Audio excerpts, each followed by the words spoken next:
Let me ask you about nuclear power. I understand you want to transition away from nuclear and coal and oil, but it will take some time, even at an optimistic pace. We've got a nuclear plant that's about 15 miles away from here that's been operating for 30 years, and it's now asking for a 20-year extension on its license, which is supposed to run out in 2012.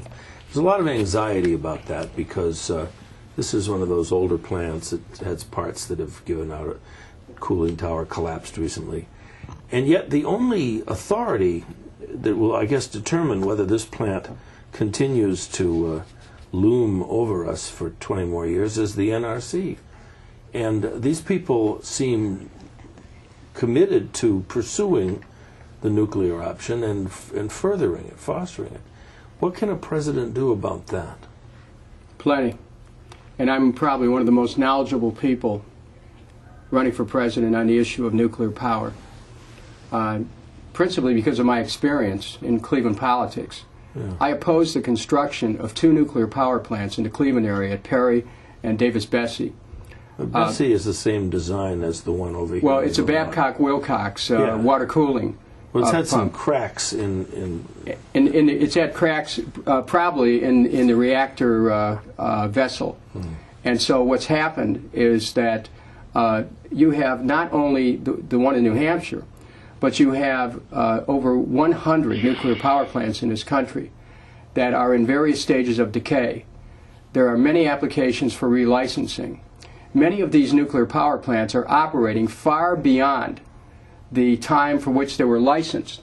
As these things keep operating past their licensure time, the reactor vessel becomes embrittled, and it's more prone to flaws and fractures. And so I know this because I've tried consistently to shut down a nuclear power plant at Davis-Besse. They lied. The company lied about the reactor, which they covered up photos that the reactor had a hole in its at its head, and they should have been shut down.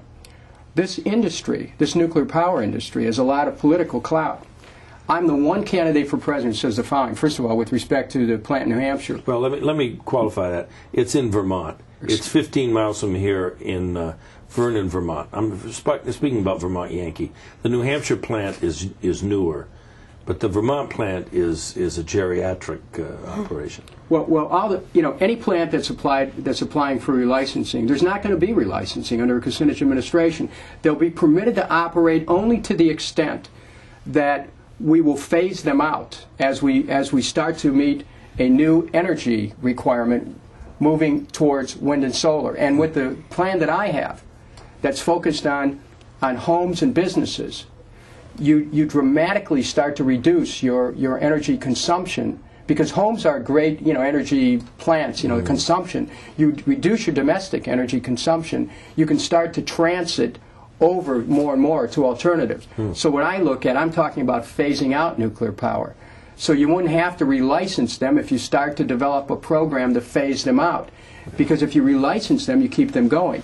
So I'm talking about closing the plant in Vermont, phasing out nuclear power in this country over a period of time. First of all, the people were lied to.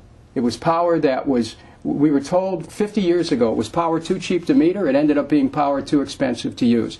Secondly, the people were lied to because they weren't told about the cost of storage of the waste, because you can't really dispose of it effectively.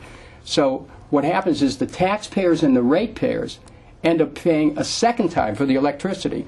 They end up paying for the storage cost in their electric bill, and they end up paying for the long-term storage costs in their tax bill to isolate the waste from the biosphere. Now I blocked a nuclear dump from being located in Ohio years ago. And again, this is the one area that I have a special expertise in. It goes back to the days when I was mayor and I fought to save a municipal electric system from a takeover. And years ago, I almost, I nearly just missed out by 1 vote in having the job as manager of a public power system in Oregon. So, I mean, I understand this industry. And I also know the relationship between nuclear energy and nuclear proliferation, which is still another reason why we have to get out of nuclear power, because once you enrich it to a level, you start creating the plutonium, you then have the basis for a nuclear weapon. And this is simply, we have to change our direction. It's not safe, it's expensive, and I'm the one candidate for president who's been consistent on this and really knows what he's talking about on this issue. In the interim, am I right, the NRC, these guys, 3 guys I guess, they make all the decisions, right? Well, the president... 5, I suppose. But under the Constitution, if it involves a matter of public safety, the president has the authority to trump the NRC.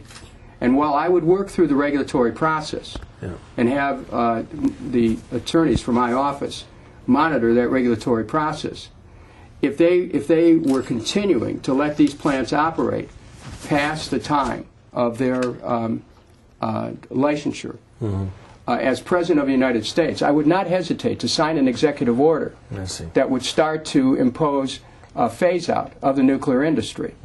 Because this is a matter of public safety. You know what's interesting? Every one of those plants has an evacuation plan for the area. If you check with the state governments, the duty is on the states to be able to evacuate people in the event of some kind of a nuclear release. Now, people can't say it can't happen, because it has happened. And so we know about 3 Mile Island. We know that the Perry nuclear power plant came close to a release. The Davis-Besse came close to release. They're on bodies of water, fresh water, by the way. So I'm speaking as the one person who's ready to take this on. The people of Vermont should know that not only am I well informed on this, but I'm independent so that I can take the action to phase out this plant and to move us away from nuclear. This is a long-term thing. And the people years ago who organized in New Hampshire on the Seabrook question should know that they have a kindred spirit in me.